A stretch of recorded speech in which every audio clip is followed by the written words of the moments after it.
யோவான் எழுதின சுவிசேஷம் 4வது அதிகாரம் 34வது வசனத்துல பாருங்க, கிறிஸ்து சொல்லுகிற, வாசிங்க. ஆமென். இயேசு தாமே சொன்ன வார்த்தைகள், யோவான் 4வது அதிகாரம் 34வது வசனம். இயேசு அவர்களை நோக்கி,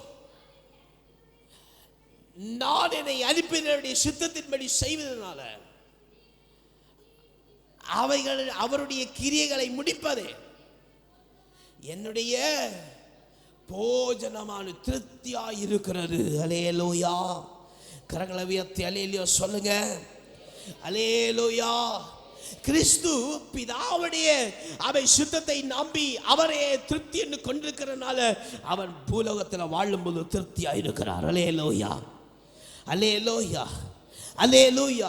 இப்படி கிறிஸ்து பிதாவில் குறித்திருக்கிற காரியத்தில் திருப்தியா இருந்து அவர் உலகத்தில் வாழும் பொழுது திருப்தியா இருக்கிறார் என்று சொன்னால், அல்லேலூயா, அல்லேலூயா, நாமும் அவருடைய பிள்ளைகளாய், அவரை நம்பி இருக்கிறாய், அவருடைய விசுவாசிகளாய் இருக்கிற நாமும் என்ன செய்யலாம்? திருப்தியா இருக்கலாம். அல்லேலூயா.